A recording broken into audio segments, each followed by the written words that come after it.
Hey guys, tonight we drift back into a forgotten little corner of the 19th century. You're not in a city, not really in a village either. It's more like somewhere half imagined between civilization and rainforest, where the world is part mud, part mist, and part melancholy. You're floating gently on the Rio Negro in Brazil, sometime around 1872. There's no date, no ticking clocks. Just a slow lap of water against hollowed wood. You hear it first, silence. It's broken only by insects, far-off birds with comically exotic voices, and the rhythm of a paddle slicing through the mirror-black water. You sit in a dugout canoe, knees tucked awkwardly, fingers trailing through the river like you're part of it. There's no one else in sight. No phones, no headlines, no TikTok loops. Just mist curling off the surface like breath in winter. So, before you get comfortable, take a moment to like the video and subscribe, but only if you genuinely enjoy what I do here. And hey, tell me where you're listening from tonight. Drop your city and the local time in the comments. I love seeing how far these sleepy little stories traveled out now. Dim the lights, maybe turn on a fan for that soft background hum, and let's ease into tonight's journey together. Your canoe, noses through reeds as thin as whispers. The fog hangs low, softening every edge riverbank, branch, even your own thoughts. It's early, too early, that liminal hour where time doesn't know what it's doing. The sky's just starting to go pale, with hints of dull amber on the horizon that feel less like sunrise and more like a candle being lit behind a curtain. You squint ahead. There it is, the outline of a pier, low and sagging, made from logs, so soaked they've turned moss green. Cure, not arriving in Manaus or any place even close to known. This is one of those rubber boom villages that sprouted along the river like mushrooms after a storm built in haste, half finished and already sinking back into the jungle before anyone remembered to name it properly. As you step off the canoe, your boots squelch into damp, slippery wood planks. Tar drips slowly from a crate edge nearby, black as night and twice as thick. Lean in. It smells like scorched bark and turpentine freshly sealed rubber being packed for shipment. A man in a floppy straw hat nods at you without speaking, hoists a coiled sheet of latex onto his shoulder, and trudges past. A T, you can hear it slap against his back with each step. No urgency, no pride. It's motion, like he's part of the machine now. A mainstream fact. During the Brazilian rubber boom, raw latex was tapped, smoked into sheets, and transported by canoe or steamer to coastal ports. But most of it passed first through places like this village-sized holding pens where rubber, laborers, and mosquitoes all waited. You move up the pier, boards creaking beneath your weight. To your left, you spot a line of rubber-coated bundles, lashed together with vines, sitting beneath a slanted awning. No labels, no tags, just shapes like slumped torsos, anonymous and inert. A crow hops across the top of one and caws once, bored. As if even the scavengers are unimpressed, you pass by a lantern, still glowing faintly in the murk. The wick is low, casting a circle of warm light onto nothing in particular. The post-its, nailed to leans like it's given up trying. Someone's etched something into the wood, hard to tell if it's a name or a warning. A quirky tidbit in some boom villages. Rubber workers carved confessions or jokes into docks before leaving, on supply runs, convinced they might never return. One plank in a museum in Belém still bears the words, "No mori, anda, mas, isto tentando." I haven't died yet, but I'm trying. Okay. You step past the lantern and notice the air shifting, less mist now. More smoke. Okay.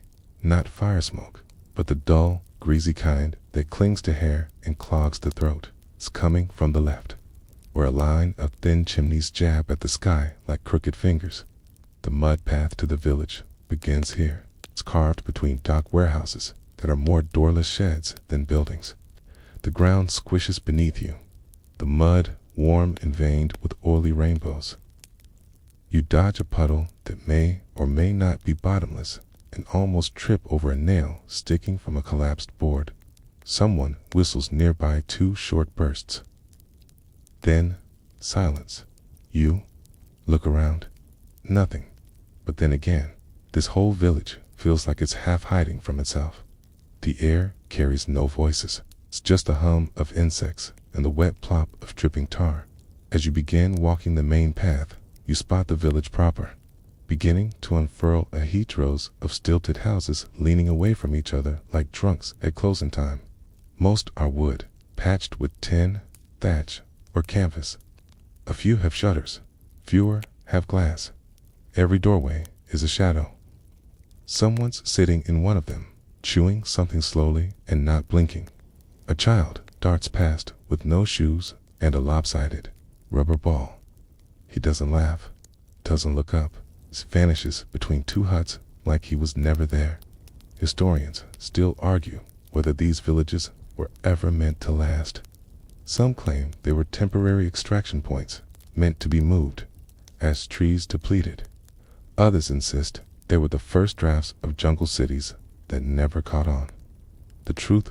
Probably both, or neither. As you reach the fork in the path, the first rays of real sun spilled across your hands, golden and hot. You pause to warm your fingers, noticing how even the light feels slower, here less urgent. Okay? It drips through the leaves above in lazy streaks, painting the mud path in gold veins. And you, still not entirely sure where you are, feel something shift not outside, but within. Maybe it's the rhythm of the place. The way the air never really hurries. The way the trees listen to everything and judge nothing. Or maybe it's just the rubber fumes dulling your edge. Either way, you feel yourself sinking not in fear or confusion, but into a kind of softness. Like the world's volume has been turned down to a hush. You take a step forward, another, and you let yourself go a little deeper into the story. Into the dirt, the mist, the dull ache of effort, and the oddly comforting nothingness of a village that boomed, blinked, and nearly vanished. The fog still clings in the distance, but now you're on the inside of it. You continue up the path, boots squishing as the pier fades behind you. The faint creak of ropes and distant splash of oars melt into a humid silence, kind of silence that doesn't feel empty, just ... expectant. The air clings to your skin like warm gauze. There's no wind, no breeze. Just the slow exhale of the jungle pressing down like a damp wool blanket. The road you're on isn't really a road. It's more of a compromise between mud and memory flattened by bare feet. Calloused heels in the wooden carts that wobble down it on uneven wheels. Every few feet, someone's laid down a few split planks to help you not drown in the mire. They're warped, sun-bleached, and mostly useless to your left. A row of long wooden buildings stretches toward a clearing, each lifted on stilts above the ever-seeping ground. Their roofs are patched with overlapping palm fronds and scraps of corrugated metal. Smoke leaks lazily from crooked chimneys. One building bears a faded sign in French calf, DL Amazon. Another simply says Correo, though the post office is definitely just a shack with a window and a chicken nesting on top of it. You're not in Manaus. That would be too convenient. This place, this forgotten speck on the Rio Negro's trying to cosplay as a city, but keeps forgetting its lines, a mainstream fact. Many rubber boom outposts in the Brazilian interior tried to mimic European aesthetics. Barons and merchants would import porcelain, pianos, and even wallpaper from France and Britain, attempting to recreate European refinement in the middle of the rainforest. It almost never worked. Termites and humidity won every time. You pass a cluster of buildings clearly designed with delusions of grandeur. The biggest one has fake columns made of carved wood, painted to look like marble. The paint is peeling. The columns are sagging. On the front door, a notice hangs crookedly. Teatro Municipal. Inside, you can hear what might be a phonograph playing a waltz. But it sounds like it's drowning underwater. Joke 1. It's like if Versailles were built by a bunch of drunk shipbuilders with jungle fever and zero blueprints. Across the muddy street, you spot a man in a stovepipe hatches, really riding a mule down the center of the village like he owns it. He probably does. His white linen suit is yellowed with sweat and streaked with rubber dust, and he's wearing shoes so shiny they must have arrived last week by steamer. You lock eyes for a moment, okay? He tips his hat lazily, then guides the mule into a side alley, vanishing behind a curtain of hanging laundry and vines. Okay. Child leans out from a window above you and spits a watermelon seed onto your shoulder. No follow-up, just ... Plop. You shrug it off and keep walking. Soon you reach the central square. What passes for one? It's little more than an open space between buildings, trampled flat by foot traffic and shaded by a massive fig tree. A wagon, half buried in mud, sits abandoned in the corner.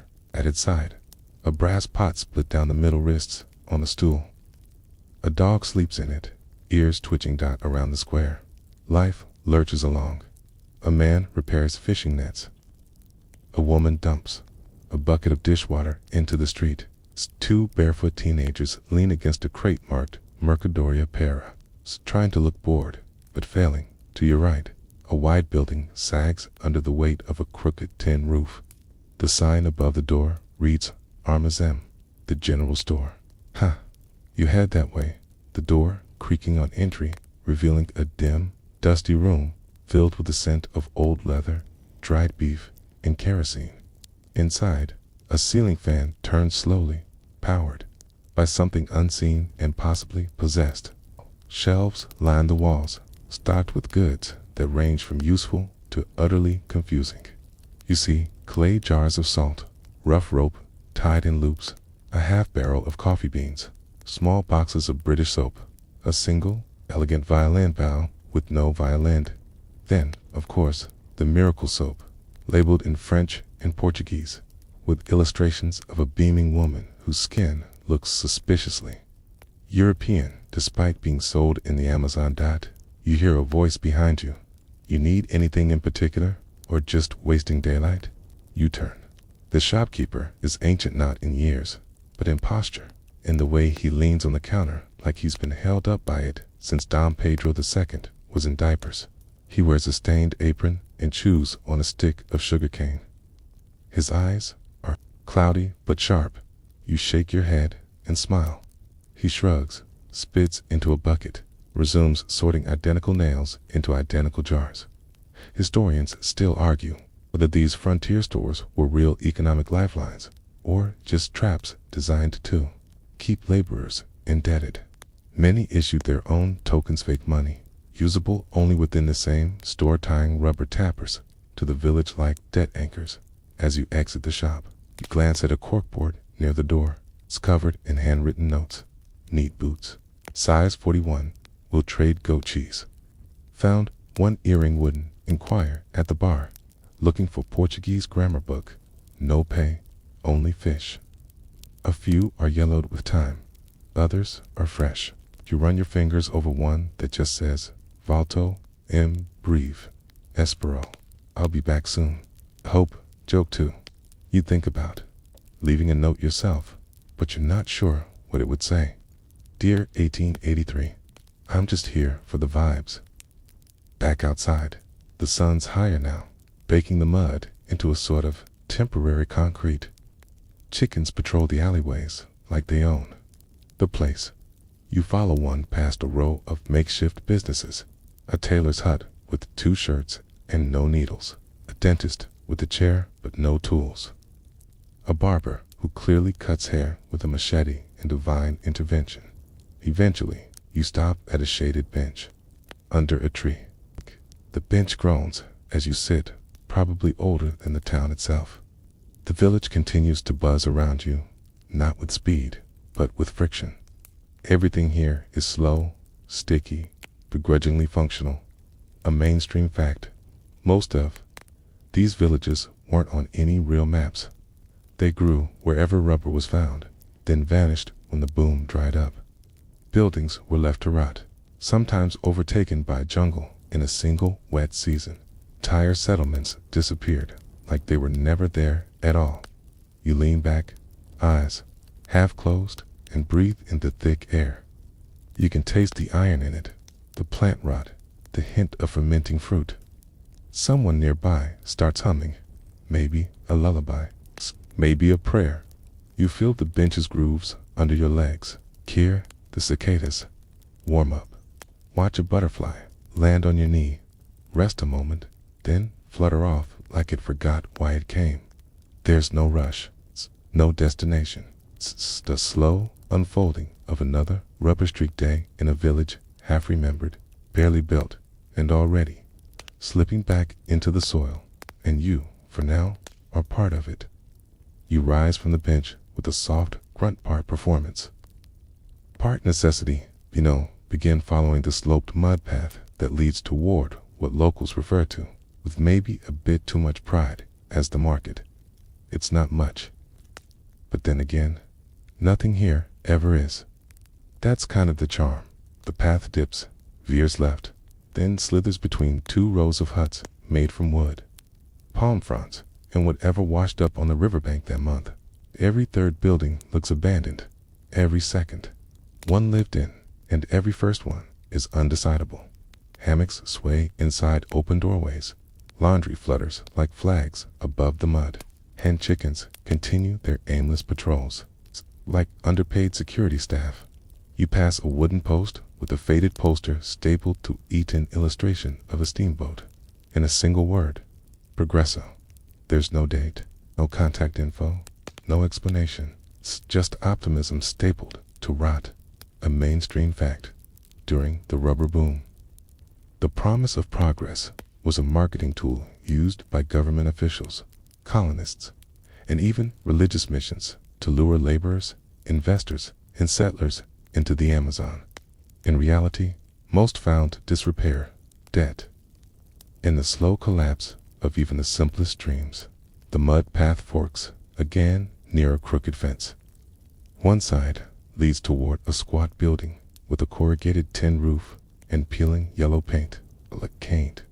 The other leads into what locals would probably describe as the open-air market. You follow the market trail. You smell it before you see it. A dreamy mixture of river mud, frying plantains, wet rope, and cheap rum. Smell that somehow feels older than any one generation, like the earth is cooking its own memories. The market is a clearing beneath a tangle of banyan trees. Rough tables built from salvaged ship wood lined the outer edge, and cloth canopies stretch between them like lazy sails, their colors bleached and threadbare. Vendor's setup is a chaotic masterpiece of improvised commerce. You pass a stall selling nothing but machete handles. No blades, it's just handles. The man behind the table has fingers missing, but he grins like he knows something you don't. Next to him, a woman stirs a giant pot of beans with a stick longer than your arm. She glances at you without a word. The beans smell fantastic and vaguely threatening. One stall over, a boy is offering bundles of dry tobacco, but only in exchange for glass. Not coins, he mumbles. Coins don't catch fire. Joke one. You briefly considered trading your boots for a flute and a hammock, but you remember the boots are the only thing keeping you from dissolving into the path. You continue wandering. Shirtless man with a proud mustache gestures dramatically to a blanket on the ground that holds two broken lanterns.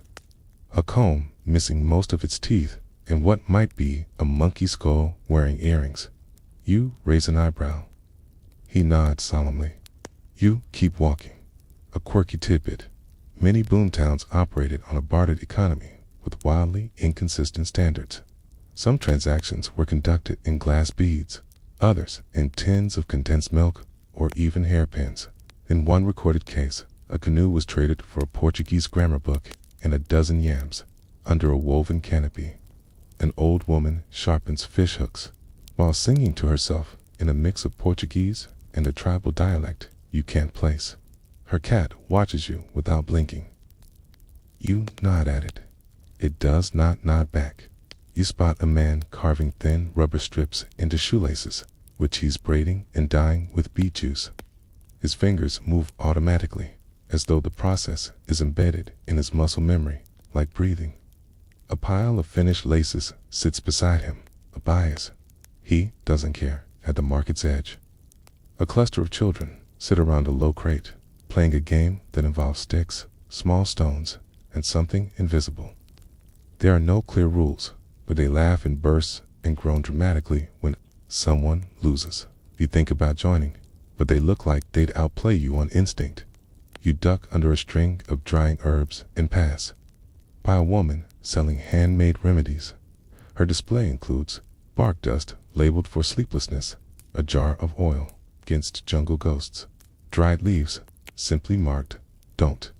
You don't ask questions. As you round the corner, the sky above begins to flicker through the leaves, and a sudden gust of warm air shifts the scent around you, now spicier, more alive. Somewhere nearby, someone is roasting something over coals. You can't see it, but the crackle is hypnotic. It smells both delicious and suspicious. You follow your nose, but find only smoke and laughter. Near the far end of the clearing, you find what passes for the village's financial center. It's a small shack with a barred window, behind which a middle-aged man fans himself with a folded receipt. His desk is covered in small metal tokens, a balance scale, K, and a half-finished game of cards. You approach slowly, curiosity outweighing common sense. He looks up, nods once, and waves a hand as if to say, "Come back when you have something real."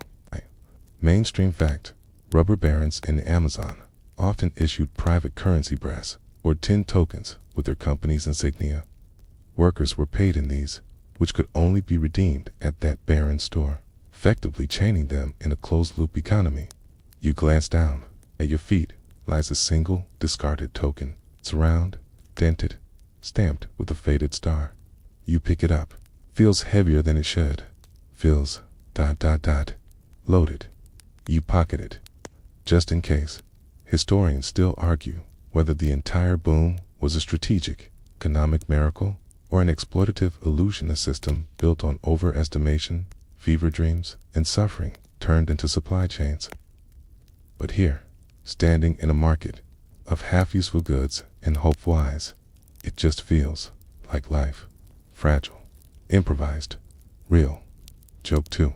You realize this might be the only market where you could pay for a rubber chicken with a rubber token to a man who probably eats rubber for breakfast.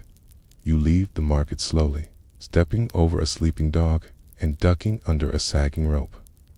The clearing fades behind you.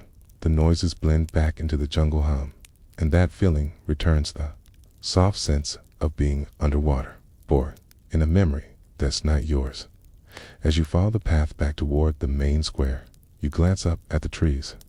Their leaves glistened with the sweat of the forest. Not quite rain, not quite dew.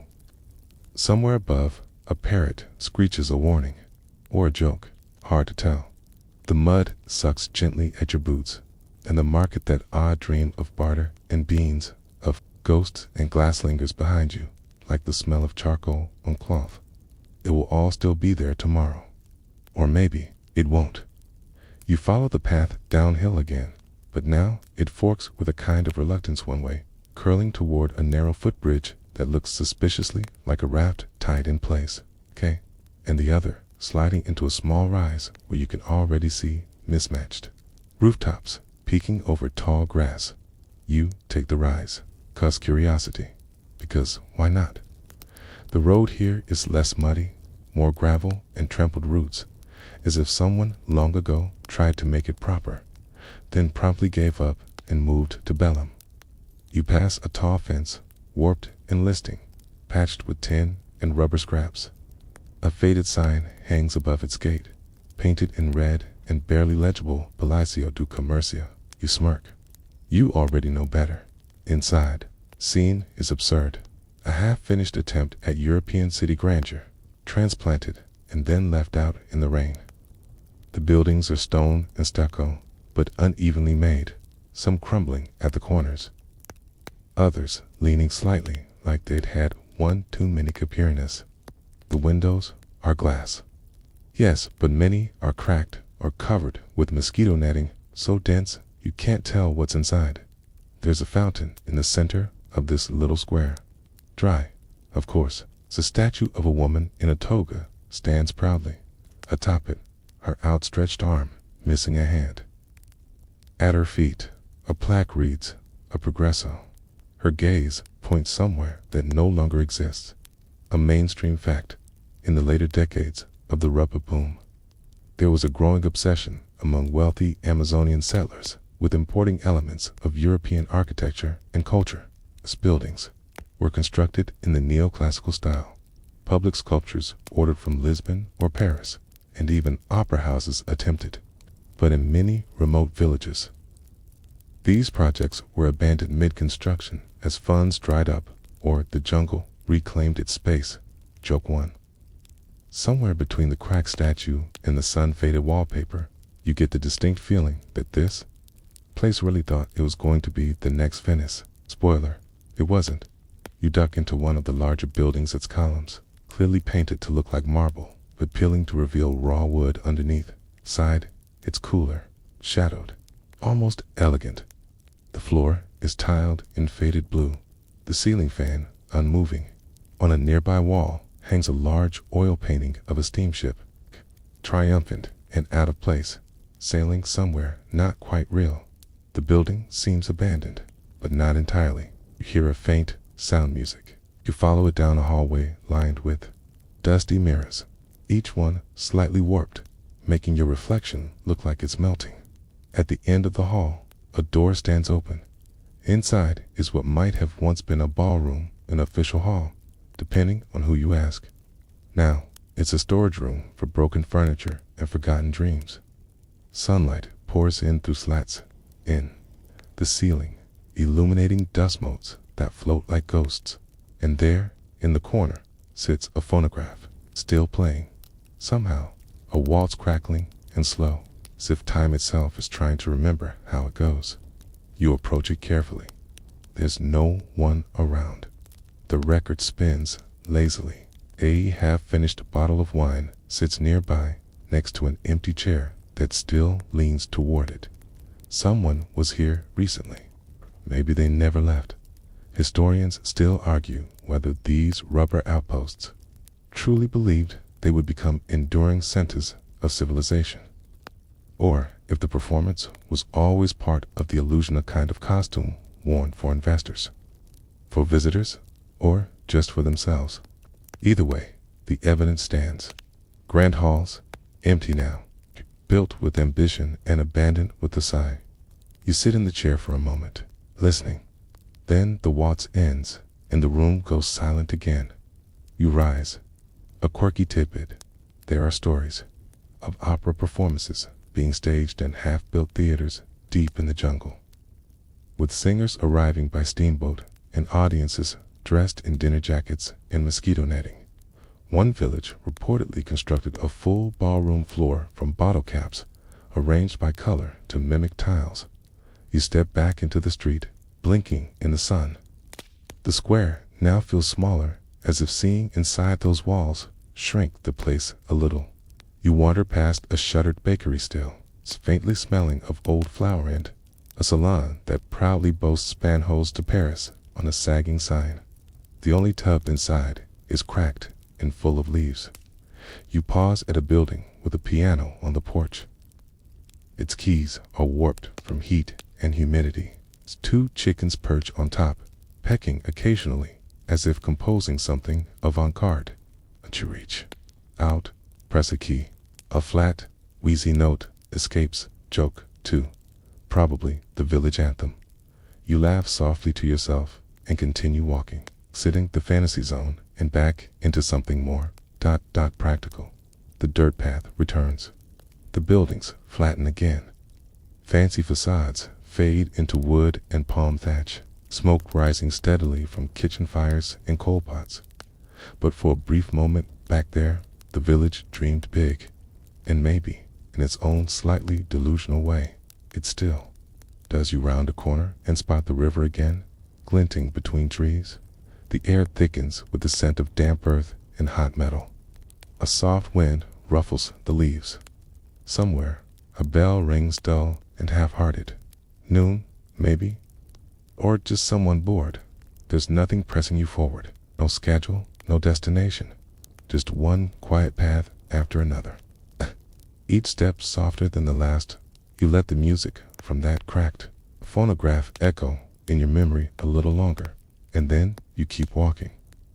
You walk a little slower now, the sun finding its way between the gaps in the jungle canopy above, painting shifting leaf shadows across the path. Your feet have started to memorize the rhythm of this place. Half step, squish, watch out for that route, shift weight, avoid the puddle pretending to be a pond. You're not lost, but you're not exactly found either. You're just ... here, and here is enough ... eventually. The path curves into a compact intersection where two buildings lean toward each other like gossiping old men. Between them, a doorway with no door and the scent of too many things happening. In too small a space, you step inside the general store again. Or maybe a different one. They all blur together a bit here, wooden beams darkened by kerosene smoke, sacks of flour resting like bloated bodies, tin cans stacked in neat little towers like architectural optimism. It smells like old rope, unwashed wool, and something sweet trying very hard to stay alive. The floor creaks beneath you like it's trying to confess something. A ceiling fan twirls above, useless but persistent. The air is warm, but here it feels thicker, less about heat, more about history. Behind the counter stands a man with a gray beard shaped like a fishhook and glasses perched on his forehead instead of his nose. He doesn't greet you, just watches, like maybe he's deciding what kind of person you are based on how you look at the miracle soap display. You don't linger. You wander. Your fingers trail along dusty shelves filled with coarse salt and cloth bags, candied orange peel in tin cups, empty glass bottles waiting to be filled with something valuable. Little notebooks made from sugarcane pulp. A small, carefully wrapped box labeled simply buttons. You don't open it. You respect the mystery, a mainstream fact. Frontier general stores in rubber towns were vital not just as places of trade, but as information hubs, community gossip centers, and even makeshift hospitals. Medicine, news, and occasionally ammunition were all sold here, often by the same person who also hosted Mass on Sundays. You reach a small side table and pause. On it sits a faded notebook, open to a page halfway through. Numbers line the columns. Dates, debts, notes, like 3 kilos rubber, IOU, and boots returned. Wrong size. There are no names, just initials. The ledger of someone who tracked everything and nothing all at once.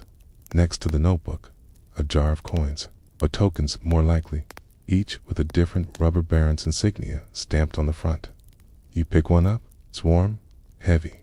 You imagine it might have bought a boat ticket once, or a song, or someone's silence. A quirky tidbit. It wasn't uncommon for stores to issue debt tallies in the form of physical tokens, with rubber workers often racking up balances they could never repay. In one documented case, man spent 14 years working to clear a debt that began with a pair of shoes. A loud creak draws your eye upward. There's a cat on a beam above the counter, watching you with the same suspicion as the shopkeeper. You nod at it. It blinks once, then yawns so hard it nearly falls off. Joke 1. You wonder if the cat also keeps a ledger, marking down who petted, who didn't, and who dared to knock over the miracle soap pyramid. You give the shop one final glance. It feels like a place suspended in time, neither open nor closed, alive nor abandoned, just paused, waiting for something that doesn't really exist anymore. You step back outside. The sun's dipped slightly. Afternoon now. The light has turned amber and syrupy, dripping through the leaves and pooling in strange places. You follow the path downhill again, this time toward the river. The sound of water grows louder, boats creaking, voices calling, stained, canoes gliding past like ghosts. You reach a bend where the land flattens. It's just ahead. A collection of open-air drying sheds and a large sorting station, if that's even the right word for it. It's more like a barn collided with a warehouse and then gave up halfway through the argument. You duck inside. The smell hits first burnt sap, sweat, old canvas, and something chemical that catches in the throat. Inside, men move slowly, deliberately, barefoot on a floor covered in sawdust and thick black residue. Sheets of rubber hang from ropes overhead like oversized laundry, swaying gently with the breeze. A man walks past you, carrying a heavy roll of rubber on his back.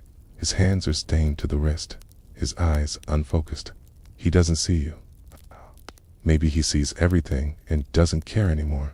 A mainstream fact: raw latex was often processed by hand in small, crude factories called smokehouses. Rubber would be cured over fires, often mixed with sulfur or tree resins, then rolled, cut, and bundled, all without protective gear. Skin burns, chronic coughs, and chemical poisoning were common. You watch as a young boy sorts through discarded clumps of failed rubber, separating usable bits from waste. He hums to himself, a song without melody. His shirt is oversized, his feet caked in soot. He stops for a moment, sees you watching, and grins a crooked, toothless smile. Joke 2. You mentally promise to never complain, about sorting your laundry again. You move toward a small corner of the shed where a woman sits with a basket, carefully, folding thin strips of rubber like linens. Her hands move quickly, but gently. There's precision in her rhythm, grace, even. A half-full bottle of cachaca rests beside her. She doesn't offer it, doesn't speak, just works. Historians still argue whether the day-to-day life of rubber workers in these villages was more akin to indentured servitude or simply the grim reality of frontier labor. Records were often biased, and most first-hand accounts came from barons or foreign observers, not the laborers themselves. You step outside. The light now full gold, the river gleaming like a trail of melted coins. Someone nearby is singing, low, slow, a melody that might be a lullaby or a warning. You can't tell. You don't want to know. As you walk away, the rubber sheets sway behind you, whispering things to each other in the wind. Secrets of trees, of hands, of smoke. You look down. Your boots are blackened now, marked, part of the system. Just a little, and with every step, the village feels a bit more real. You keep moving, drawn by a tug you can't name, maybe hunger, maybe habit. Maybe just the kind of momentum that builds when you stop thinking and start listening to the rhythm around you. The market's behind you now. So is the Phantom Theater, the dream of Europe, the ghost waltz echoing inside that phonograph. All of it sits behind your shoulder like distant thunder felt, more than heard. Ahead, the mud path veers off into a quieter lane, pressed between two fences made of mismatched boards and slats from old shipping crates. The boards are scrawled with chalked numbers and names, some of them crossed out, others circled with little arrows pointing toward nowhere. You pass a hut with a faded sign that reads, Balcao de Cambio, Exchange Counter. The building has one small window covered in mesh, a rusted bell on the sill, and a large blackboard inside with rows of chalk marks, key erased and entirely unreadable. A boy sits outside it on a stool. He's carving something into a coin with a nail. You glance at it as you pass it. not a coin. It's a rubber token. You head inside. The clerk is already watching you. Perched behind a desk stacked with thin ledgers, rolled parchments, and an abacus missing several beads. He's rail thin with a waxy mustache and a single ink blot on his right sleeve that looks like it's been there since 1872. Not buying, says flatly. Just calculating. You don't answer.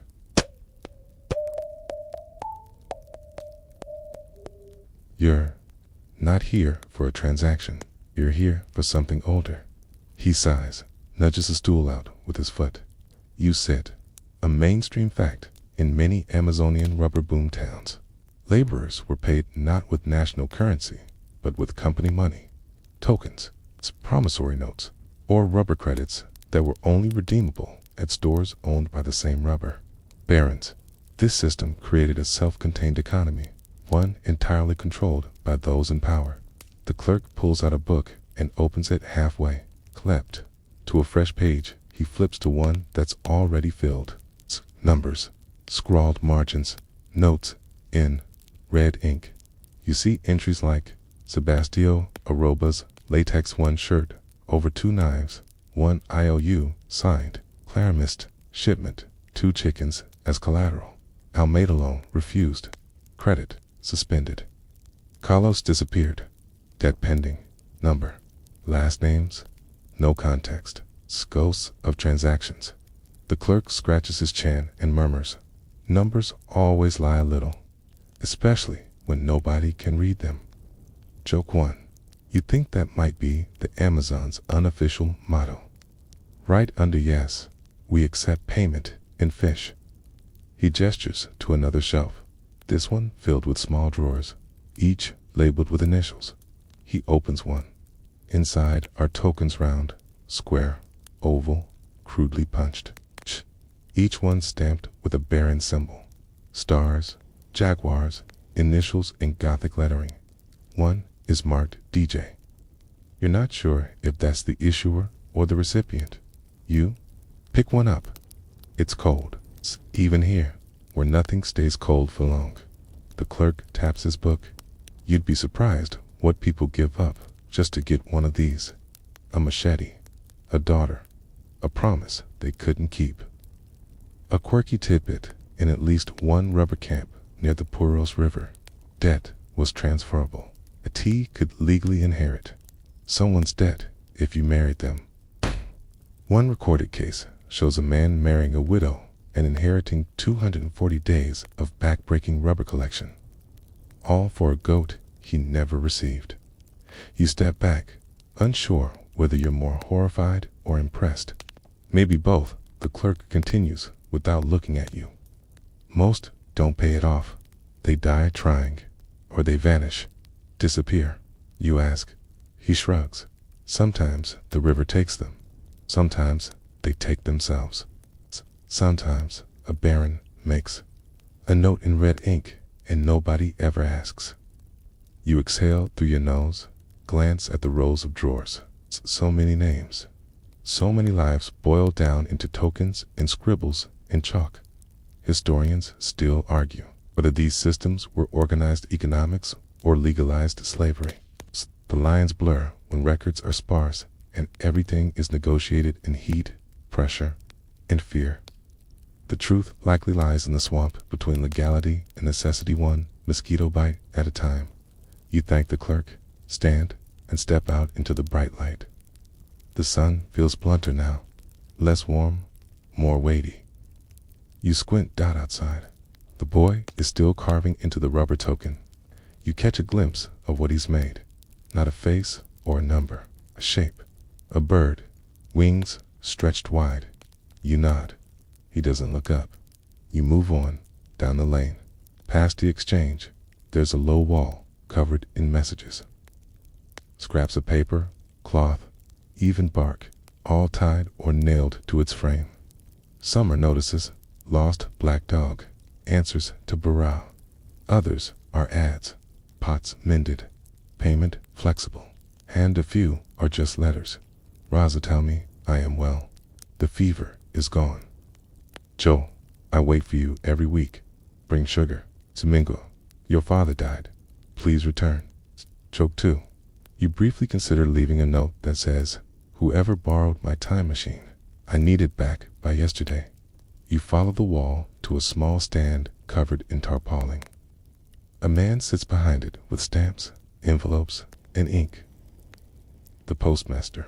He looks up only once, then returns to scribbling on a piece of bark. You wonder how much of this mail ever makes it. How many letters die right here? Never posted, never answered. You move on again. The lanes growing narrower, the buildings older, more patched holes, more leaning doorways. You hear laughter up ahead, children chasing a dog, carrying someone's shoe. The kind of chaos that makes everything feel alive, even when nothing works. You stop at a shady corner. Hammock sways gently between two beams, empty but still warm in the dirt beneath it. It's an imprint of feet, not far from the ledger, not far from the tokens.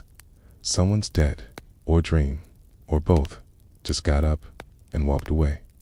The sun presses lower, nudging everything into longer, lazier shapes. The breeze shifts again, carrying with it the sharp tang of boiled latex, smoke, and somehow banana peels. You follow it, weaving down a dirt path that grows darker and narrower with every step, shaded by old acacia trees and stretched canvas tarps overhead. Eventually, hear it before you see it. The slap of rubber against wood, clang of a dull metal bell, and the creaking of wheelbarrows, too stubborn to die. You're approaching the sorting shed. It's a long, open-sided structure, framed by weather-warped beams and a sagging, corrugated roof that whistles faintly when the wind gets bored.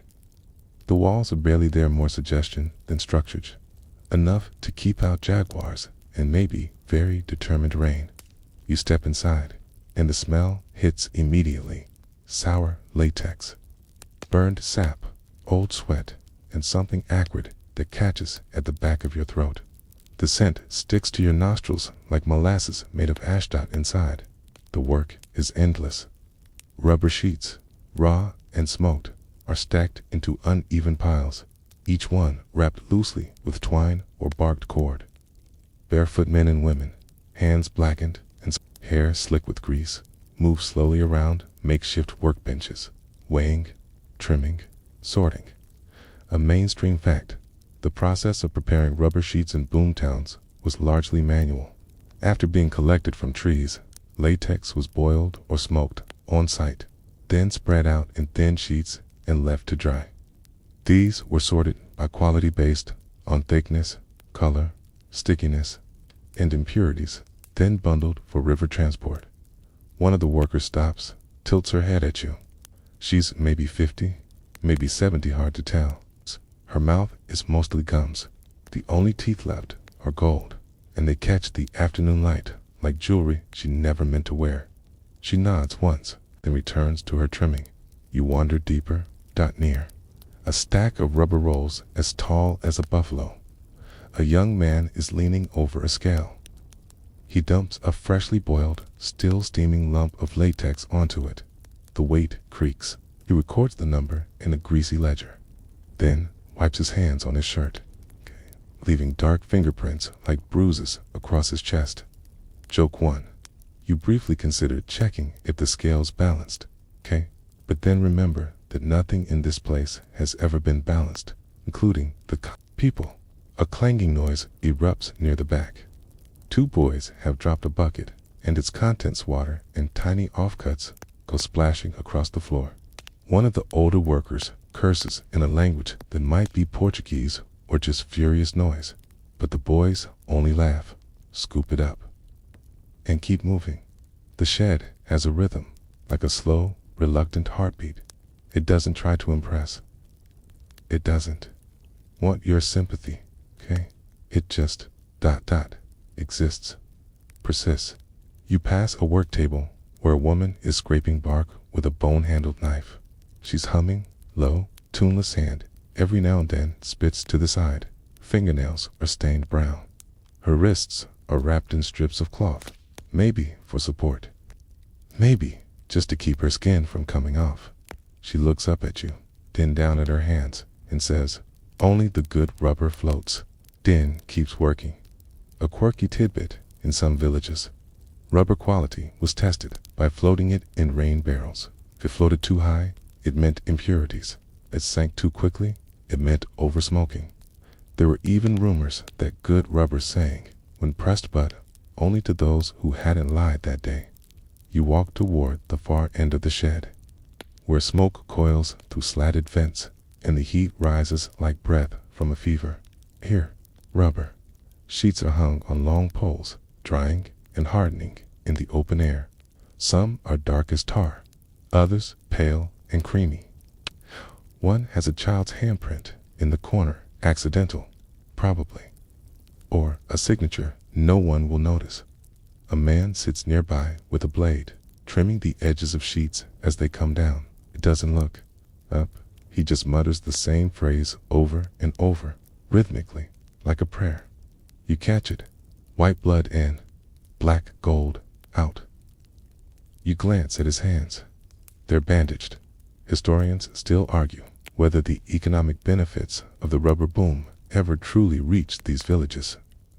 While cities like Manaus flourished with opera houses and electric street lamps, smaller settlements like this one often remained locked in cycles of debt and physical toll. For every wealthy baron, there were hundreds who lost their skin literally and figuratively in the fire of supply chains. You sit down on an overturned crate near the edge of the shed. The air here is less smoky, the light warmer, golden with dust. A child, no older than 5, wanders past barefoot, carrying a bundle of dried leaves. He stops in front of you, squints, and offers one like a gift. You take it. It smells faintly of pepper and dirt. You nod in thanks. He smiles wide, toothless hand scampers off. Joke too. You now officially owe a 5-year-old a favor in the Amazon rubber economy, which probably means you're in debt for life. You remain there for a while, watching, listening to the quiet slap of rubber against wood, the hiss of boiling latex, the scraping of blades, the low hum of tired voices moving in patterns older than maps. Eventually, someone rings the dinner bell, a dull clang made by banging a machete against an old railroad spike. The workers start to shuffle out, slow and sticky like molasses, with limbs. The shed empties. You're the last to leave. Outside, the light is softer now, shadows longer. Trees blur at the edges as the heat fades. You glance down. Your hands are clean, but you feel the phantom sting.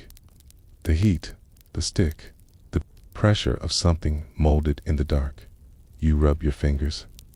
Together, they don't squeak like rubber, but you swear they remember. You leave the sorting shed behind, stepping back into the open air, lungs grateful for the shift from tar to trees. The path curls again, narrower now. It's climbing a small rise where fewer people walk, and the jungle creeps a little closer to the village's skin. You follow instinct more than direction, shoes still squishing faintly from the humid ground below. There's a fence, there was a fence's posts, now bowed, and the gate hanging off one hinge like it gave up standing straight years ago. Vines have started taking liberties, wrapping around the iron as if reclaiming it in slow motion. And behind it, mansion. Well, what once believed itself to be one. The structure is 2 stories tall, built from imported stone and local timber, painted a soft colonial yellow, now flaking in long, elegant curls. Ivy coils up the pillars like polite gossip. Shutters hang open, closed, sideways, whatever position time has left them in. You step through the gate. Joke 1. You imagine this was once the kind of estate where someone shouted, "Release the hounds." But now it's more likely to be careful. There's a lizard in the pantry. The front door is propped open by a broken violin case. Breeze stirs the torn curtains inside. No guards, no locks, not even a bark from an angry dog. The house doesn't feel abandoned, exactly, just long ignored. You walk in, the first thing that hits you is the temperature. Cooler here, shadowed. The air carries the scent of leather-bound books, camphor, mildew, and a hint of lavender soap that has long since stopped bubbling.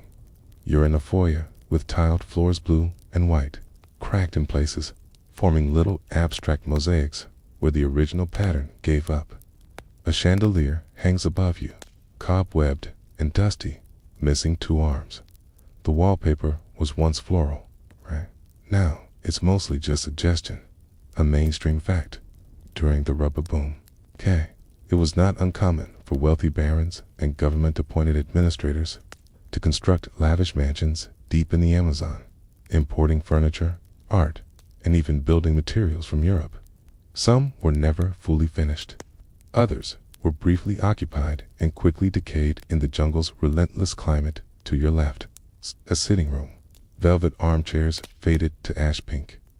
One mirror cracked down the center, a phonograph tucked in the corner with no needle. A half-burnt candle still sits on the mantelpiece, wax melted like a sleepy waterfall to your right. A dining room with a long table surrounded by 10 mismatched chairs, some missing spindles, one replaced with a crate. On the wall hangs a painting of a man with sideburns so proud they deserve their own passport. His eyes follow you, but not convincingly. You explore further, past a staircase whose railing is carved with ornate spirals, now filled with dust and moth husks. Up above, a landing opens to several doors, half ajar. You peek inside them. A master bedroom with a sunken bed, mosquito net trailing like a forgotten veil, a writing desk with an open journal pages curled and illegible, a wardrobe missing its handles, one boot under the bed. Only one. A guest room with an armoire full of untouched linens, likely shipped from France, now chewed by something with tiny, committed teeth. A small cross hangs crookedly over the doorframe. A child's room, unfurnished, save for a spinning top on the floor and a stuffed capybara missing one eye. Historians still argue whether these jungle mansions were practical residences or performative, symbols meant to impress visiting officials, intimidate rivals, or simply feed the ego of newly rich rubber merchants. Some argue they were never truly meant to last. Others suggest they were acts of quiet madness.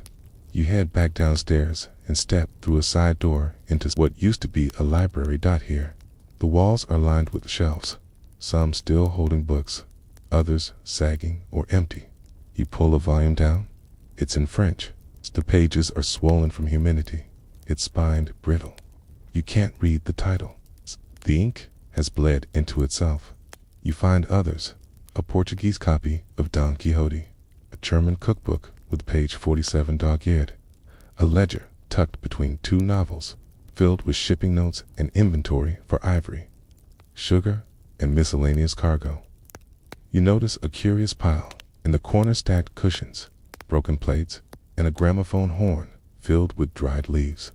Maybe someone squatted here recently, or maybe the house has started inventing its own furniture. A quirky tidbit. One known mansion deep in the Amazon had its entire floor shipped from Europe, including parquet tiles made from Hungarian oak. Due to poor ceiling and heavy rains, the entire floor buckled within 2 years, making the ballroom look like a frozen ocean of wooden waves. You step into the rear courtyard, overgrown but charming. There's a rusted fountain shaped like a cherub vomiting water into a dry basin. The garden is mostly weeds now, but in a romantic, painterly way. A single hibiscus bloom catches your eye, a defiant spot of color in the green tangle. You sit on a crumbling stone bench. The quiet here is different, less wild, tame, tired. You imagine what this place must have sounded like at its peak. Laughter, piano music, polished boots echoing on marble, the clink of glasses. And now, birdsong, insects, the creak of a shutter, the soft shuffle of leaves falling onto tile. Joke. 2. You half expect the ghost of a very annoyed butler to appear, handing you a cocktail and muttering something about unpaid wages. You lean back, hands behind your head. The sun filters through broken pergola beams.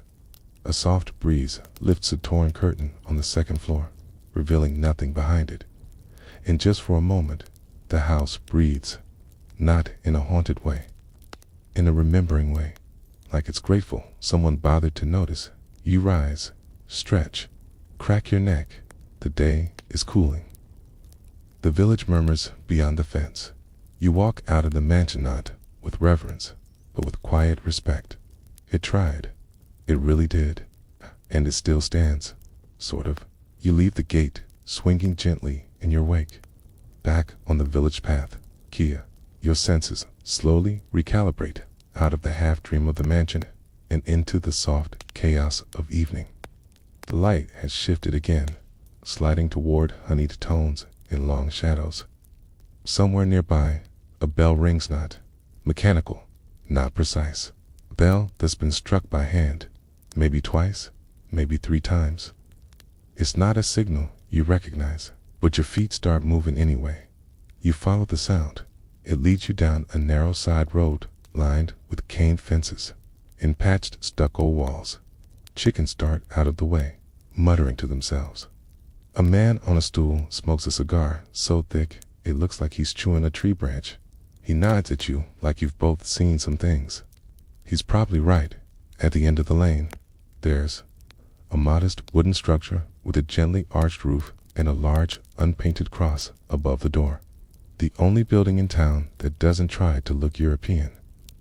It doesn't need to, that village chapel. You step inside. The smell is immediate. Wax, dust, old incense, and damp wood. Pews creak when you sit, not rudely, just in acknowledgement. The walls are bare, save for one fading mural of the Virgin Mary. Her eyes softer here than in the city's polished cathedrals. Someone's placed a wildflower at her feet, swilting politely. There's no one in the pulpit. Through a side door, a warm glow flickers. Voices, movement. The bell wasn't for service, it was for supper, a mainstream fact in many remote rubber villages. The priest or missionary was often the only literate person besides the shopkeeper. Their role stretched far beyond religion.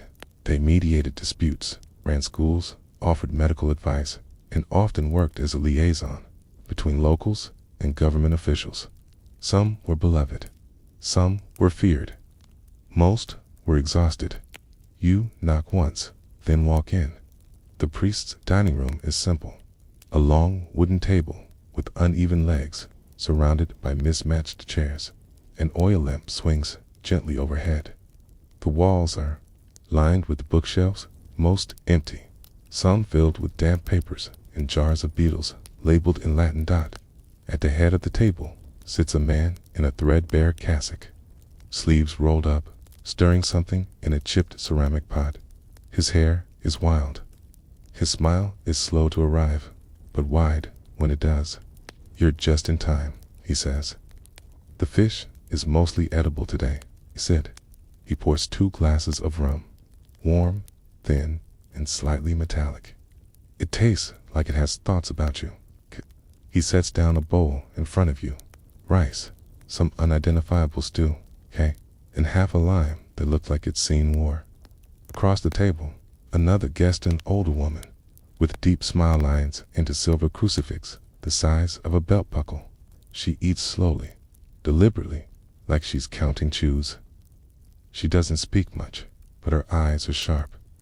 She's listening, even when she's not looking. Dinner begins. The priest speaks in meandering stories, half fable, half confession. One involves a canoe that mysteriously sank after being blessed too many times. Another about a jaguar that supposedly attends midnight mass. You can't tell when he's joking. He probably doesn't know either. Joke 1. He says, grace, in Latin, but interrupts halfway to ask if anyone remembers what parsimony means. No one does. He shrugs. Well, may we have less of it tonight? The food is, as promised, mostly edible. The rice has the texture of gravel, with ambition. The fish is overcooked, but grateful to be noticed. The rum keeps refilling itself. You suspect divine intervention. The woman finally speaks. One sentence. They're planting more trees near the river, not rubber. The priest nods solemnly. Good. The soil's too tired for bleeding. You don't interrupt. A quirky tidbit. Some missionaries in the Amazon experimented with introducing new crops, cassava variants, even strawberries, hoping to reduce villages' reliance on rubber. These efforts were often met with suspicion, especially when the plants failed or tasted strange. One village called the new cacao the bitter demon fruit, and fed it only 2 pigs. The conversation wanders. Politics, saints, mosquitoes. The priest argues that St. Anthony would have made an excellent rubber tapper, given his patience. The woman disagrees, citing a lack of upper body strength. The rum flows. The oil lamp flickers. You feel pleasantly heavy. Historians still argue whether missionary influence in rubber towns was more helpful or harmful. Some records speak of compassion and education. Others mention forced labor, land disputes, and conversions made under duress. Like many things in the jungle, truth and myth often share a hammock. The meal ends with papaya slices, dusted in coarse sugar. The sweetness lingers on your tongue like a memory trying to stay relevant. The priest clears the plates himself, humming a hymn with questionable pitch. You rise, thank them both, and step outside into the velvet dark. Joke 2. You mentally give. The dinner, 3 stars out of 5, but bonus points for not dying. The village is quieter now. Lamps flicker behind closed shutters. Somewhere nearby, someone strums a guitar without urgency. A baby cries once, then stops. A fire crackles down the road. The air smells of charred wood, wet grass, and citrus peel. You walk slowly, full but not heavy. The kind of full that has nothing to do with food. As you pass the chapel, you glance back. Inside, the priest is lighting a final candle. The woman reads from a book with no cover. Their silhouettes move in slow, thoughtful choreography. You keep walking, not toward anything, just away from the day and into whatever the night decides to be. The path ahead is loose with crushed shells and broken tiles scattered like breadcrumbs from a party. The earth forgot to clean up, okay? You follow it mostly by moonlight now, which filters through palm leaves like silver lace. The air is cooler. Here, less jungle, more river breath. You can hear water lapping not far off. Your feet take you toward the docks. Well, docks is generous. It's more like a haphazard arrangement of planks and barrels tethered together with optimism and rope. Several canoes bob nearby, tethered with fraying lines. A single steam barge, squat and rusting, leans awkwardly against the main pier like it's had a long week. There's a lantern swaying at the end of the dock. A figure tends to net slow, patient, methodical. It's older, barefoot, shirt open, skin like driftwood. You watch for a moment before approaching. He speaks before you do. River's up 3 hands this week. Bad sign for the frogs. You nod, as if that means something. He doesn't look at you again. Keeps untangling the net. A mainstream fact. During the rubber boom, rivers like the Amazon and Madeira were the main arteries of transportation. Barges carried latex to processing hubs, while canoes brought supplies, news, and people deep into the interior. Water levels dictated everything: movement, trade, even survival. Entire settlements could vanish in a flood or dry into dust. You sit on a nearby crate, the wood still warm from the day. It creaks like it knows your weight personally. Dot across the dark water, you see flickers small boat lanterns drifting in the night. Someone's fishing. Someone else might be leaving. One could even be arriving. Joke 1. You hope it's not. Another missionary with bitter demon fruit. The man with the net finally pauses. You're not from here, he says. You raise an eyebrow. That obvious? He smirks. You're sitting on the crate with termites. You jump up. He laughs once. Dry. Pleased with himself. Behind him, a pile of cargo. Barrels marked with stenciled names. Cloth-wrapped bundles tied with vine rope. One cage with no occupant. And a sign that says Porco do Mato Vicious. Step closer to the steam barge. Its nameplate is worn but legible. Esperanza. Hope. It doesn't look hopeful. It looks tired, but it's still floating, which in this village counts as optimism. You climb the small ramp onto its deck. Nobody stops you. On board, it smells of rust, grease, fish, and limes again, oddly. There's a cabin near the front, barely big enough to stand in. Inside, a cot, a broken fan, a chessboard with only pawns, and a mug that says Meller's Shave in hand-painted letters. You smile. Someone believed in themselves once. A quirky tidbit.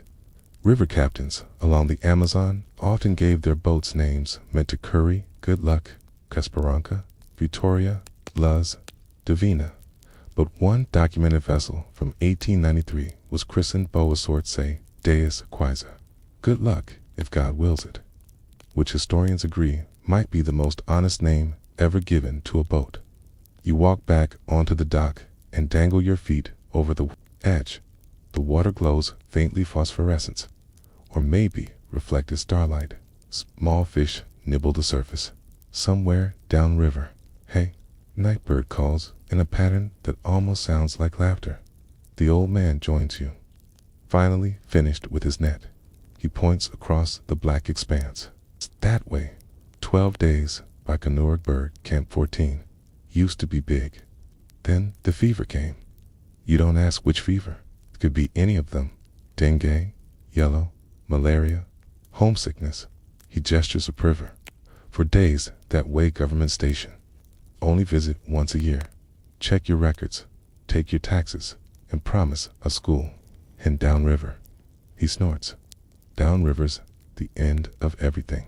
Historians still argue whether rubber outposts ever truly felt connected to Brazil's central governance. For many, the jungle was a self-contained country with its own laws, myths, and rulers. Some barons acted as de facto kings. Others disappeared under the weight of their own greed, or the jungle, or both, joke too. You briefly imagine applying for citizenship in this forgotten dock nation. Requirements, a machete, a sense of humor, and at least one unpaid debt. You lie back on the dock. The boards are warped, but they hold. Above you, stars bleed into each other. It's a kind of sky you only get when cities are months away. The old man lights a cigar. The smell mixes with river fog and palm bark. You staying long? "'Kay," he asks. You think for a moment, then shake your head. It's passing through. He nods. That's what the river's for. A long silence settles between you. The water laps. The boards creak. Something large splashes somewhere deep and far. You close your eyes, only to listen better. And in that half-sleeping stillness, you realize something. The village isn't quiet because it's forgotten. It's quiet because it remembers everything. The next morning doesn't exactly begin, it unfolds, like warm dough stretching in slow motion. There is no rooster, no alarm, no sudden fanfare. The gradual shift from silver to gold as the sky yawns open over the trees. You wake up where you didn't mean to fall asleep, half on a dock plank, half off it, arms folded across your chest like a forgotten scarecrow. Your back protests. Your knees stage a mild rebellion. The air is soft and sticky with promise. As you forgive the wood, its lack of manners, you stretch, yawn, stand, and head toward the sound of hammers. It's coming from what the villagers refer to as, with both sarcasm and admiration, as the factory. Now, this is not a factory in the modern sense.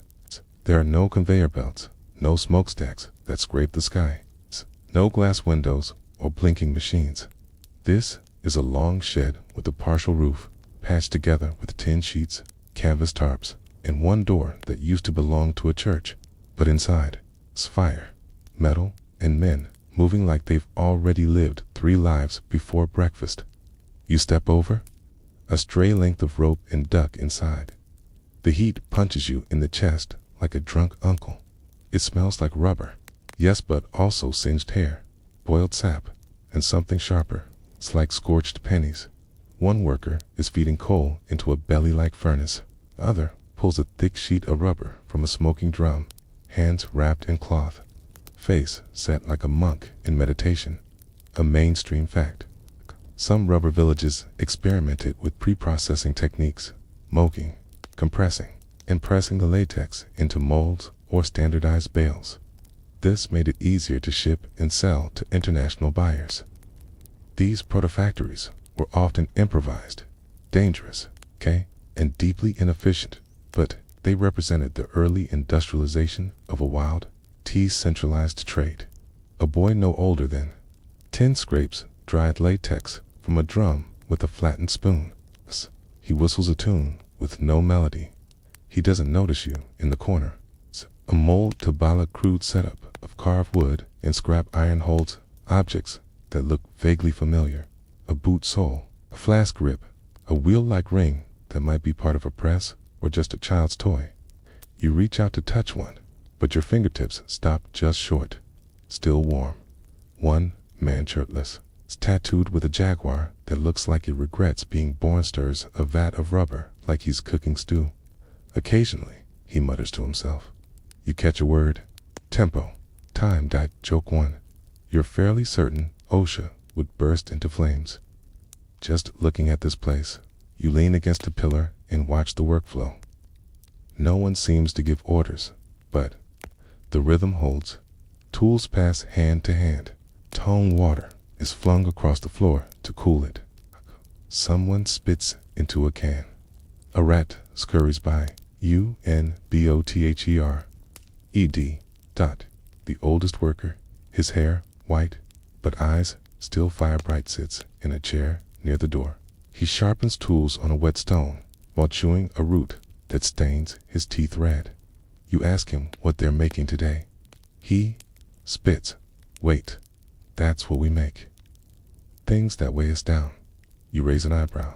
He shrugs. Shoes, wheels, grips. Doesn't matter. All of it floats downstream. None of it stays. He picks up a blade, tests it, then adds, but people want it. So we shape the sap, give it edges, pretend it's progress. Quirky tidbit. In one infamous jungle workshop, rubber was used to create a prototype of waterproof book covers. The books became wildly popular during rainy seasons, so it was discovered that the rubber trapped humidity inside, turning pages to pulp and ink into watercolor nightmares. You walk around the workshop. Near the furnace, a chalkboard leans. Against a barrel, it lists names, quantities, times. Next to each is a strange column labeled B. You ask what it means. The jaguar tattoo man shrugs. Barren orders. Don't ask questions. Just fill the crates. The floor is scorched in a dozen places. Bits of dried rubber crackle underfoot. There's a pile of malformed rejects near the back, twisted blobs, unfinished molds, lumps that look like prehistoric organs. You sit beside them for a minute. They smell hopeful, like they wanted to become something.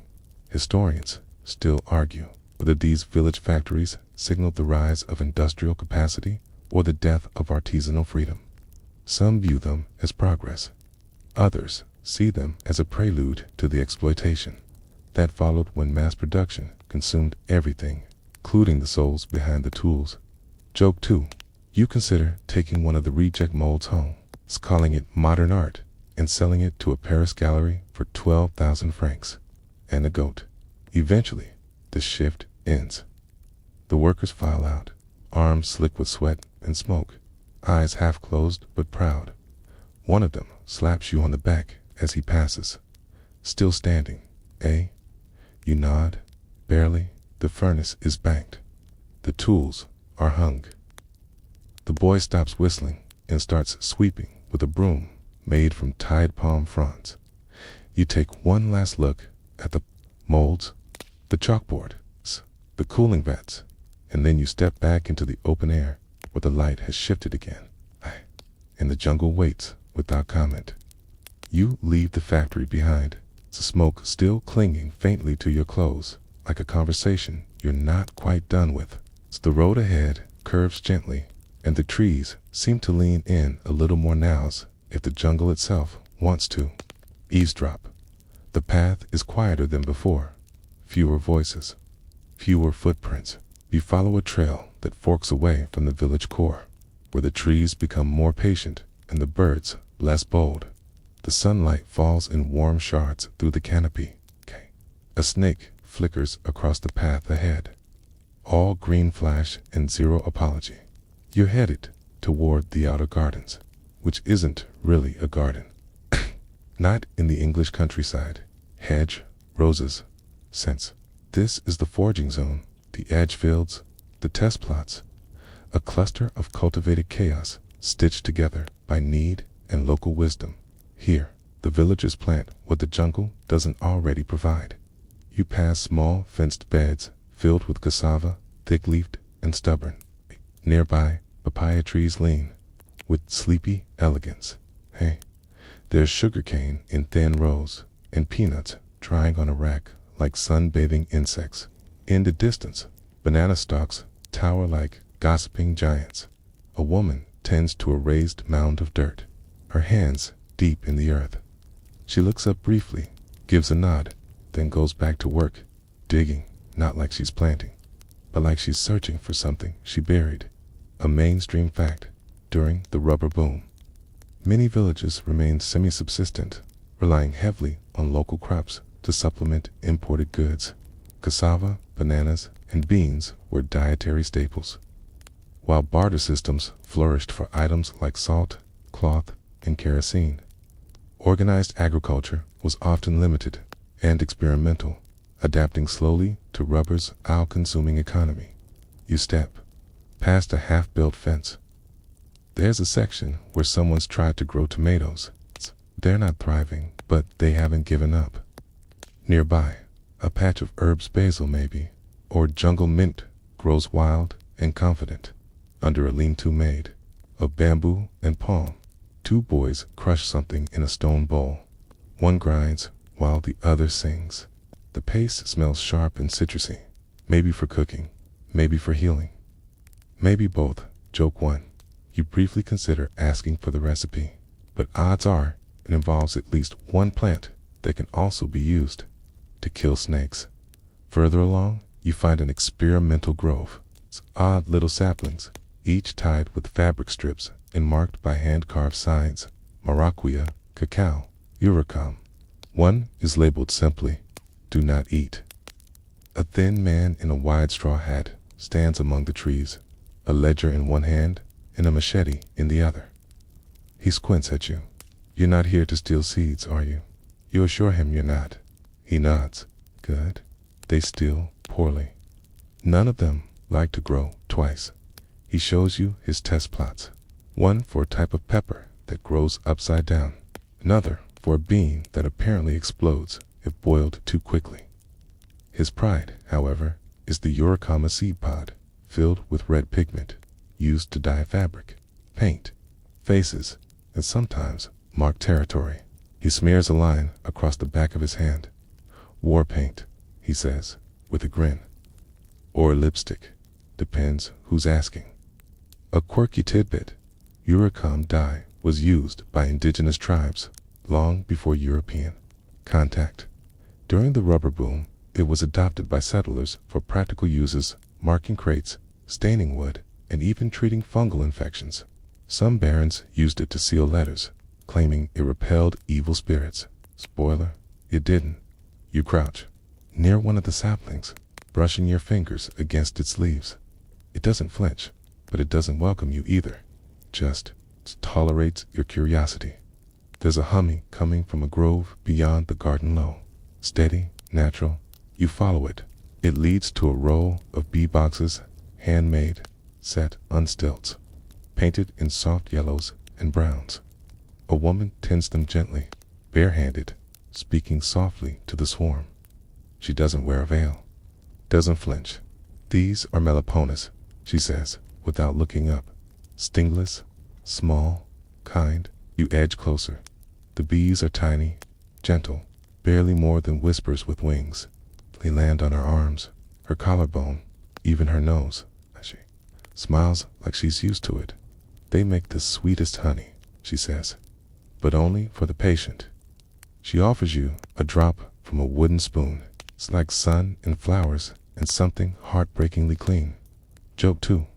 You consider quitting your job to become a full-time stingless bee groupie. Historians still argue whether small-scale agricultural efforts in rubber towns were acts of resistance, survival, or side projects of bored administrators. Some suggest they were mere distractions. Others say they were blueprints for independence proof, that the jungle could feed itself if allowed. You leave the bee boxes behind and wander down a sloped trail lined with fern and vine, At the bottom, a creek murmurs its way over stones. Someone's built a small aqueduct of bamboo shoots, diverting water toward the fields above. You dip your hands in the stream. It's cold, deliciously so. You splash your face, let it run down your neck, and for a moment, just want you feel utterly unsupervised by history. No barrens, no shipments, snow maps, just water, bees, dirt, and a jungle that still hasn't decided whether to keep you. The path away from the gardens curls like a lazy question mark, leading you through a small copse of trees heavy with vines and sleepy parrots. Every step sinks slightly into the earth, which squishes like it's half cake, half memory foam. Air is thicker now, quite oppressive. It's deeply committed to being felt. Eventually, the trail breaks open into a small clearing surrounded by wooden fences. Inside, animals. Well, a few animals. Mostly goats. One cow. There's 2 pigs that regard you with the specific disdain of creatures who've seen too much. There's a donkey tied to a post, chewing a rope like it owes him money. This is the village's livestock, live, humble, functional, and louder than you'd expect. Chickens strut with pathological confidence. A duck honks with deep existential rage. In the center. A man leans against a hay cart, whittling something that might become a spoon. Or not. His shirt is held together with hope and a safety pin. He glances up. You don't smell like a goat, he says. That's a compliment. You thank him. Probably. He waves you over and offers a piece of dried meat from a pouch. Taste, like smoke, and ambition. You chew politely. A mainstream fact. In rubber boom settlements, livestock was both a luxury and a survival necessity. Goats provided milk, meat, and occasional company. Pigs were valued for their ability to eat anything. Chickens were ubiquitous. Cows, if present, were status symbols, less for milk, more for baronial pride, transporting and feeding animals. In the jungle was costly. Many villages kept only what they could defend from both predators and parasites. You watch a small child try to milk a goat. The goat has other opinions. A brief standoff ensues, ending in a truce and a headbutt. No one seems surprised. You circle the fence and spot a pin labeled Paka. Inside, a rodent the size of a house cat blinks at you slowly, like it's reading. Your aura, the whittling man, joins you. Don't touch his lettuce. You decide not to test whorehouse boundaries. Nearby, a hand-painted sign reads, Alimenta Kale, now discuta, come, as Galena's, feeding time. Do not argue with the chickens. Joke. 1. You spot a turkey that looks like it started a revolution and lost. A young girl scatters grain while humming off-key. The chickens erupt in applause, which quickly devolves into squabbling. One of them tries to peck your boot. You assert dominance by stepping backward, very slowly. At the far end of the yard, a shed leans dramatically. You peek inside, hanging hooks, empty buckets, and a wooden crate labeled lead condensado. that definitely doesn't contain condensed milk anymore. You sit on a stump, let the noise settle around you. The pigs snort in rhythm. The cow sighs dramatically. The donkey continues chewing that rope. A quirky tidbit. Some remote rubber towns held informal livestock contests. Pig, most productive hen, most melodramatic goat. Winners earned bragging rights and, occasionally, a bottle of cachaca.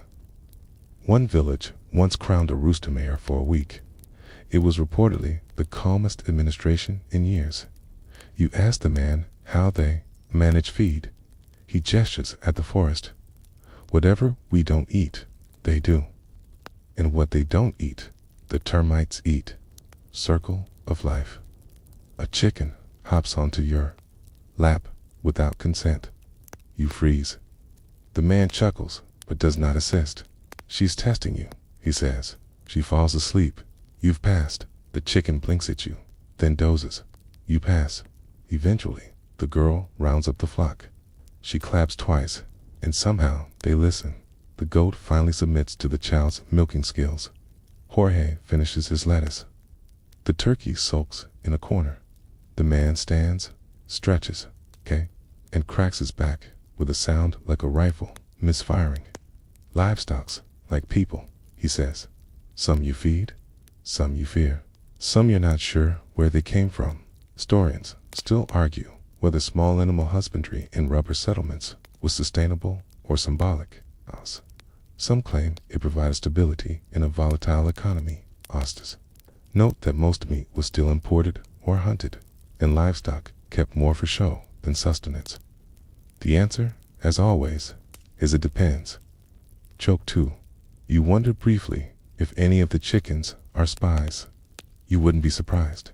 You leave the lot with only minor packing damage and a profound respect for anyone who voluntarily shares space with a goat. Back on the trail, the sounds of clucking and braying fade into the trees. The air is still, thick, but you've gotten used to it now. It wraps around you like a slow conversation you're not quite ready to end. And ahead, you spot smoke, not factory smoke this time, but cooking smoke, which means it's probably time to eat something that didn't wake you up with a feathered ambush. You follow the scent before you see the social feet moving of their own accord, pulled by the siren call of wood smoke, rendered fat and something unmistakably green. Not green like salad. Green like roasted leaves, like singed herbs, like fire-meeting forest. The trail leads to a courtyard nestled between 3 homes, all joined by a shared cooking space. The setup is practical and semi-conic open flames, blackened pots, stacked wood, packed in one hammock slung lazily between trees. Clearly not doing any cooking, but refusing to feel guilty about it. A woman stands over a wide, shallow pan balanced on bricks. She stirs with a stick longer than her arm. The substance inside bubbles and hisses, throwing off an aroma of pepper, garlic, smoke. She glances up at you, squints, and says, "You better be hungry." You're not sure if it's a warning or a blessing. A mainstream fact, communal cooking was central to daily life in rubber boom villages. Isolated from reliable supply chains, locals created resourceful, flavorful meals from jungle ingredients and introduced crops. Manioc, flour, farina, dried meat, carne de sol, riverfish, and fermented condiments formed the base of many dishes. With each region and cook in their own spin. You sit on an overturned bucket. A chicken pecks near your foot. You don't flinch this time. You've leveled up. A boy peels bananas near a kettle. Man shells nuts by slamming them with a rock. Another woman fans the fire with a woven palm board, humming a song with no words. This is a kitchen orchestra, and every movement has a beat. On one table, leaves filled with a dark paste. On another, a pile of dried fish that look like they died. Mint gossip, and in the center, pride of place, a bubbling black pot that seems to absorb light. You recognize it? TUCUPI. Fermented manioc broth. A little dangerous, very delicious. It's potentially both. A quirky tidbit: raw manioc root contains cyanogenic compounds that can be fatal if improperly prepared. The Amazonian peoples developed techniques to detoxify it through grating, soaking, fermenting, and boiling.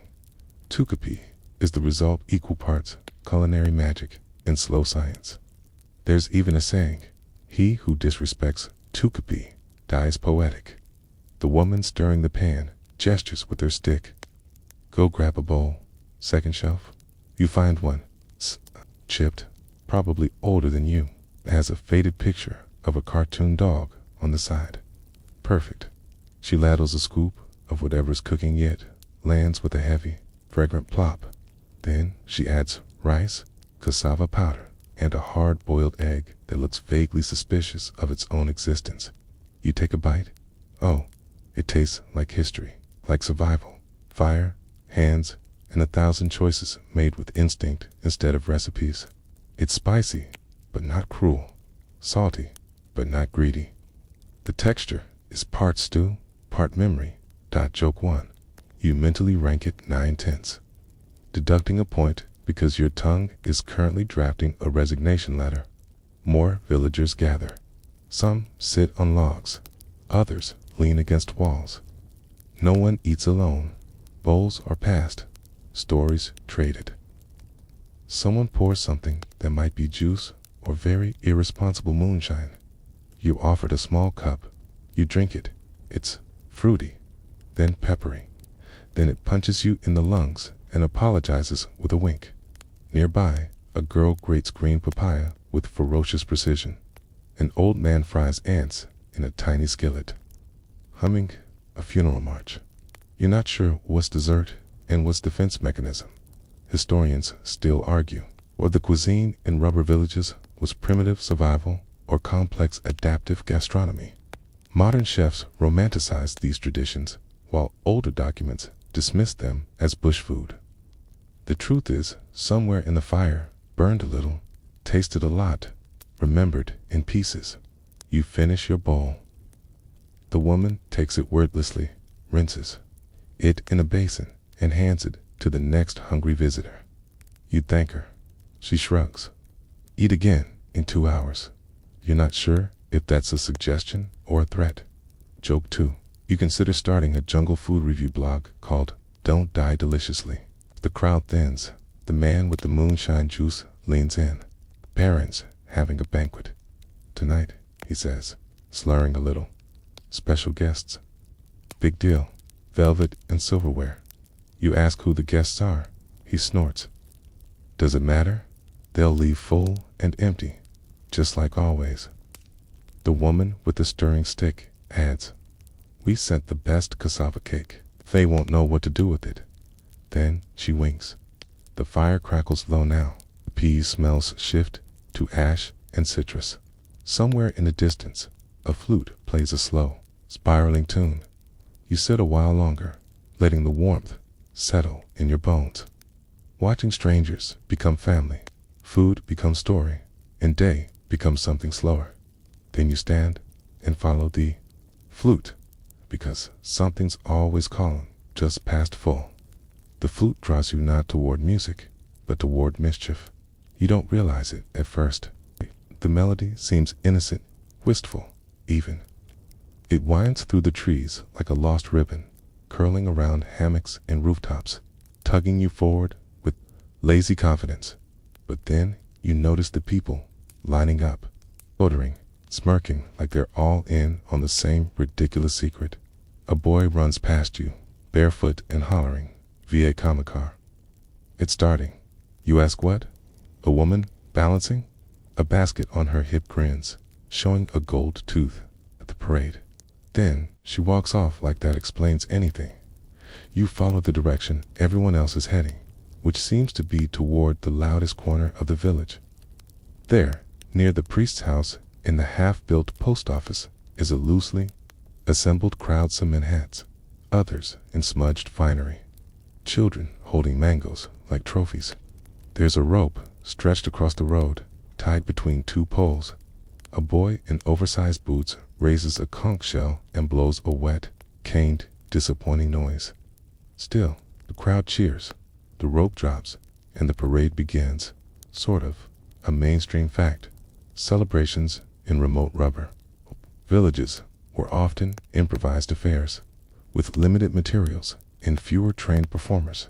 Festivals ranged from deeply spiritual to wildly absurd.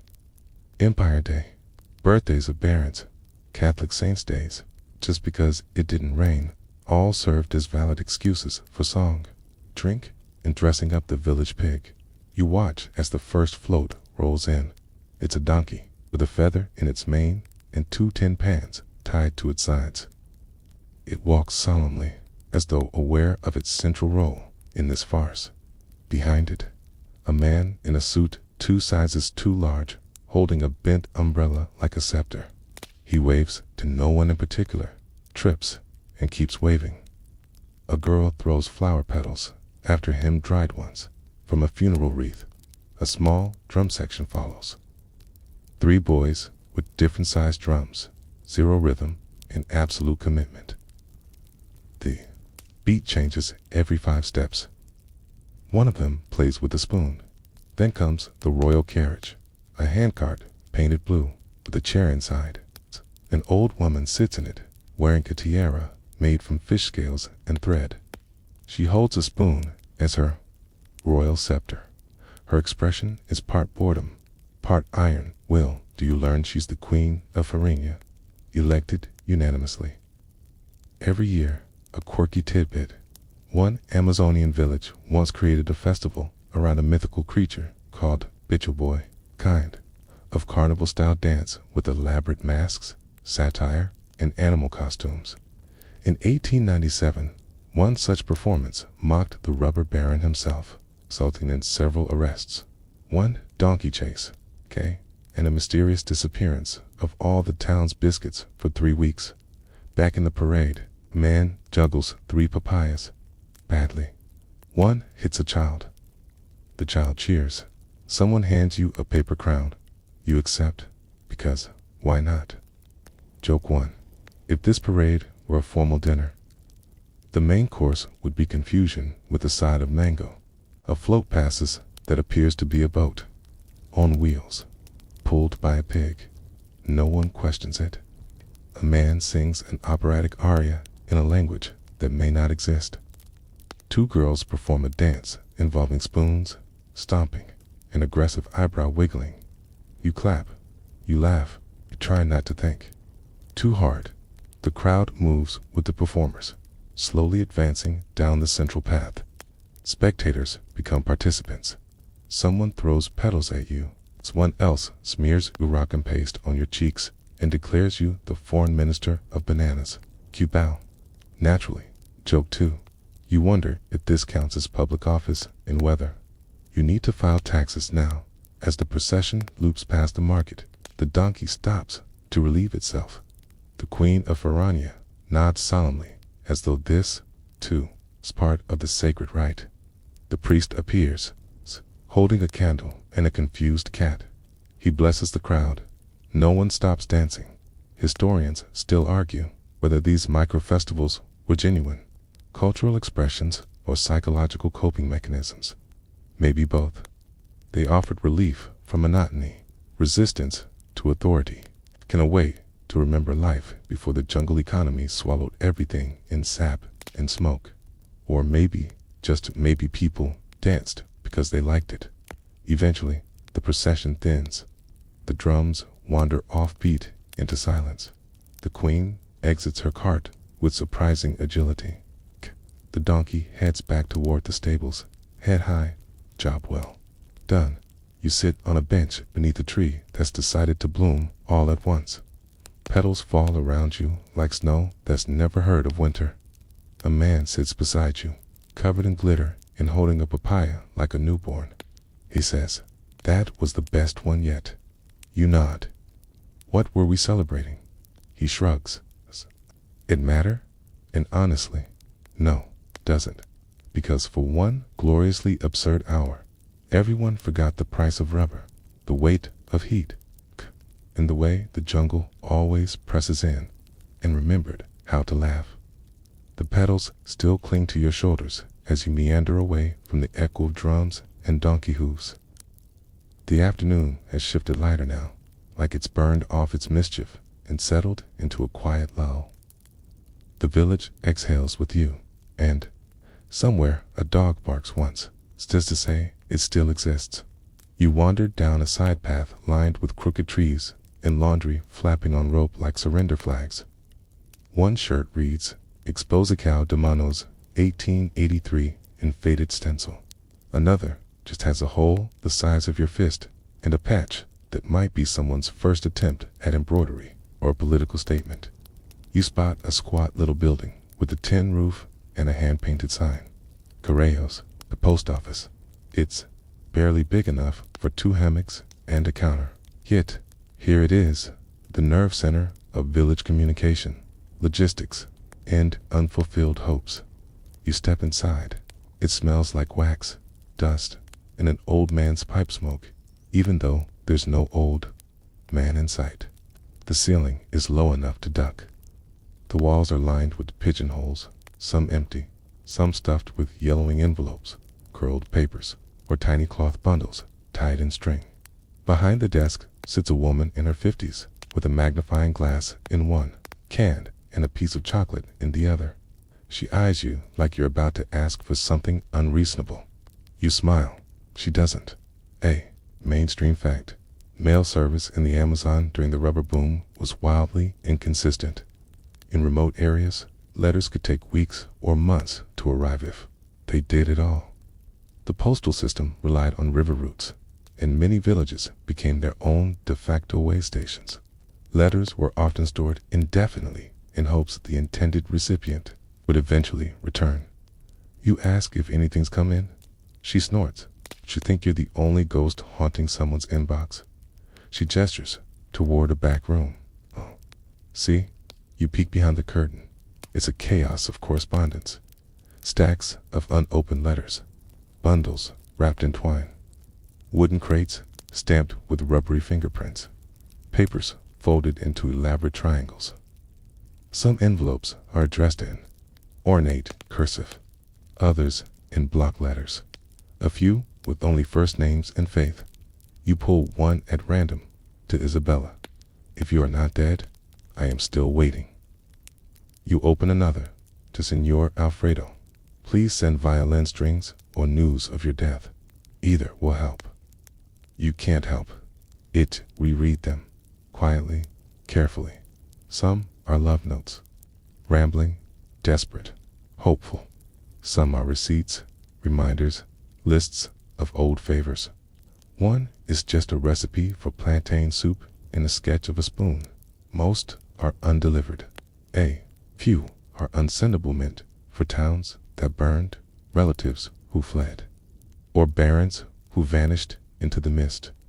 A quirky tidbit, in one notorious instance, a postmaster, an acre held over 300 undelivered letters for more than a decade.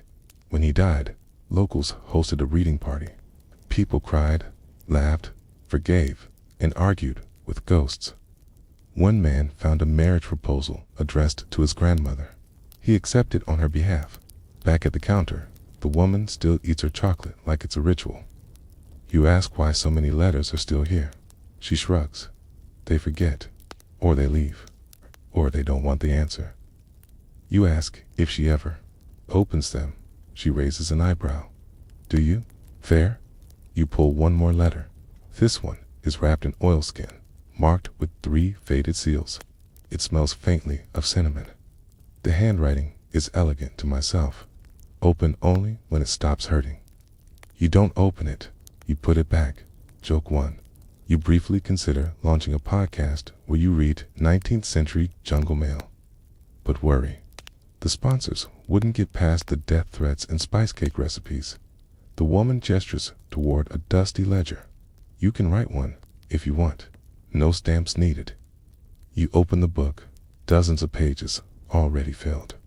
Names, dates, short letters, dreams, arguments, final words. You write, I came, I saw, I laughed at the parade. Sell the donkey he did. Great. You close the ledger.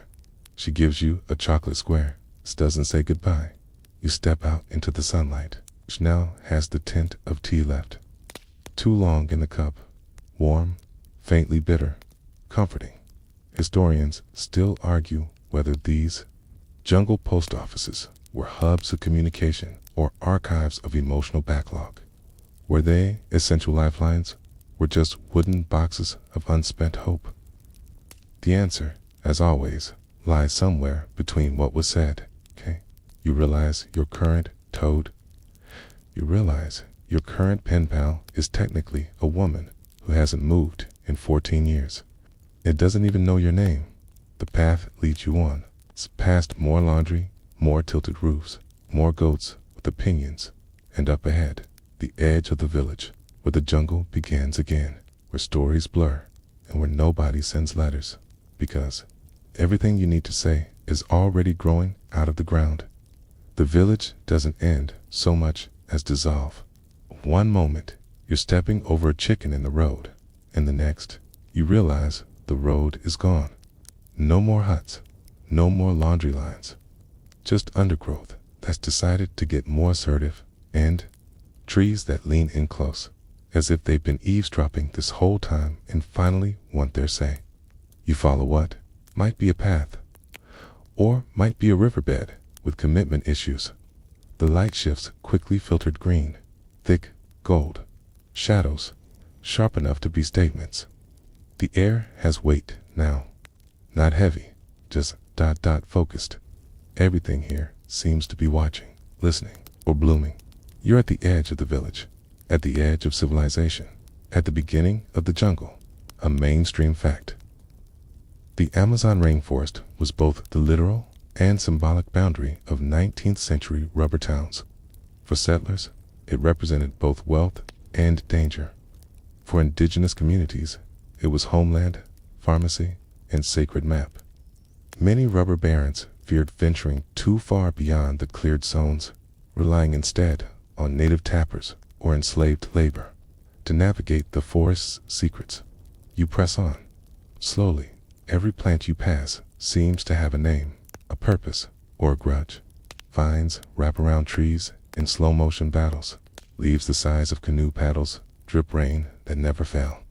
Flowers bloomed in colors that would get flagged on fashion runways. And everywhere, sound, not loud, just constant birds like broken flutes, insects that click in Morse code, frogs doing jazz solos in puddles. Joke 1. You begin to suspect the jungle has a better soundtrack than your Spotify. You duck beneath a low branch. Immediately regret it. There's a spider the size of your hand staring back at you like it owns a mortgage. You apologize. Back away. It forgives you. Barely further in, you spot a clearing where the ground sinks slightly. A pool has formed half mud, half mirror, in its reflection. Trees, sky, you, and something that might be a monkey or a legend. You stay still. It doesn't move either, just stares, curious. Then it vanishes, a quirky tidbit. The Amazon is home to the Uwakaria red-faced monkey, whose expression permanently resembles someone who's just learned disappointing news. 19th century explorers often mistook them for omens. One diary entry from 1889 simply reads, "Saw the blushing monkey again. God help us." You find a log and sit. Not because you're tired, but because the jungle demands respect. And sitting seems like the least embarrassing way to offer it. A butterfly lands on your knee. Its wings look like stained glass, pretending to be a secret dot in the distance. A tree falls. No one hears it, except everything. Historians still argue whether settlers truly understood the ecosystem they inhabited. Rubber extraction required specific trees, specific cuts, specific timing, and yet vast areas were overharvested, mismanaged, or destroyed in the process. Some suggest the jungle resisted industrial rhythm on purpose, slowing men down until they heard the silence between prophets. Joke 2. You briefly wonder if the forest unionized and nobody told the barons. You rise. walk deeper. At some point, you realize you haven't thought about money, letters, or donkeys for the last half hour. If you haven't been a guest, or a foreigner, or a minister of bananas, you've just been present. And the jungle hasn't tried to eat you yet. So that's progress. Up ahead, you spot something impossible. A wooden cross, not a grave, just a marker. Old, overgrown, tilted carved into it. El Paso, por aquí. He passed through. Here, no date, no name. Just a reminder that someone else wandered this way once. That someone left a sign, that maybe you should too. You pick up a stick, draw a spiral in the mud. The jungle doesn't mind. In fact, it seems to smile. You turn back, not because you're done, but because the forest has said all it needs to say for now. Asterisk, asterisk. The way back feels different. Not shorter, not longer, just rearranged. As though the jungle watched you walk through, whispered among itself, and agreed to shuffle the scenery slightly for fun. A leaf you swear was yellow is now violently purple. A log that was horizontal is now diagonal. There's a vine that wasn't there before and definitely wants to shake hands. You step over a termite, mound shaped like a cathedral.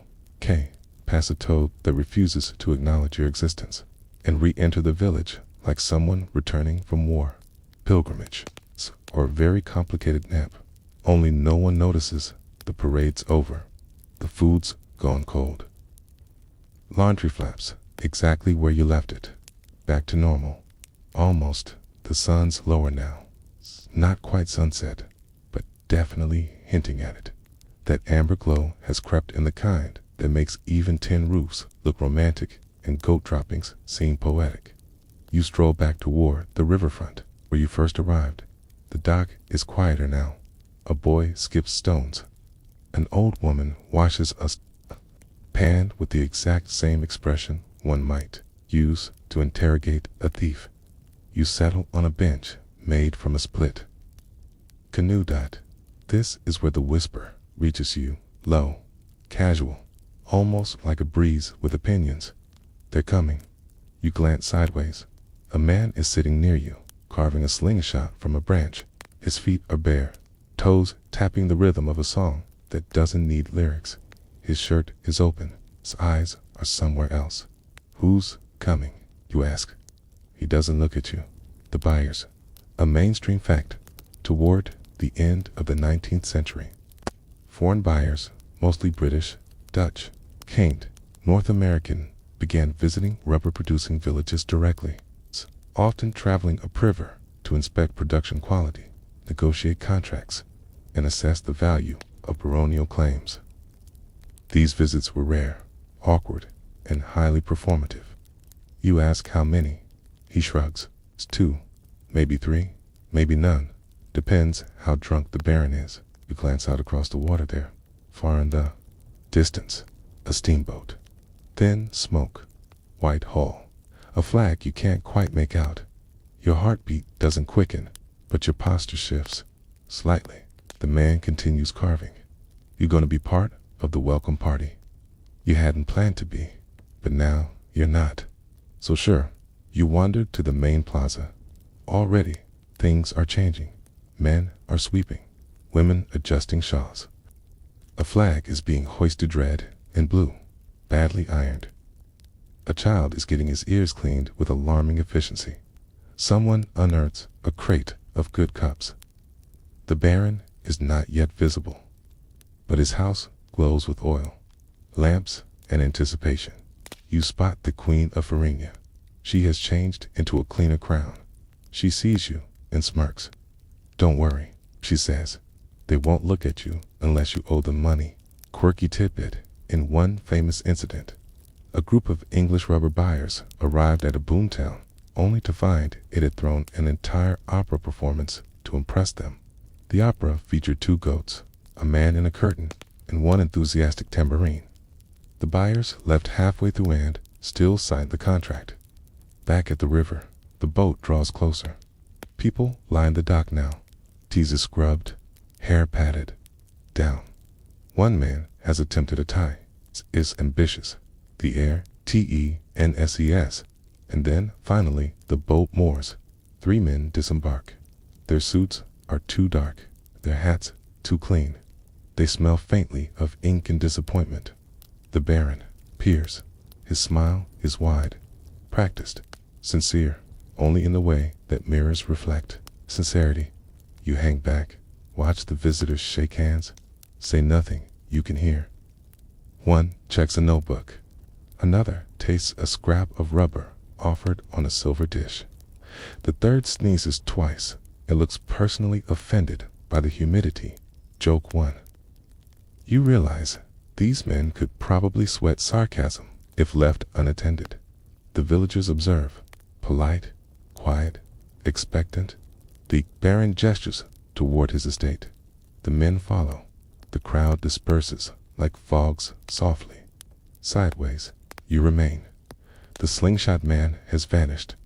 The sun now kisses the horizon. Historians still argue whether these buyer visits marked the integration of Amazonian labor into the global market or the beginning of its spiritual collapse. Some say they brought opportunity. Others argue they simply sharpened the blade of exploitation. It's a jungle. As always, decline to comment. Joke 2. You wonder if one of the buyers will ask where the Wi-Fi. Stretch. Glance at the steamboat. Its nameplate reads Verity. You like that? Even if it lies. Night doesn't fall. Hear it, soaks in. It seeps from the forest first. It's a kind of shadow tide that rolls through leaves and climbs up walls.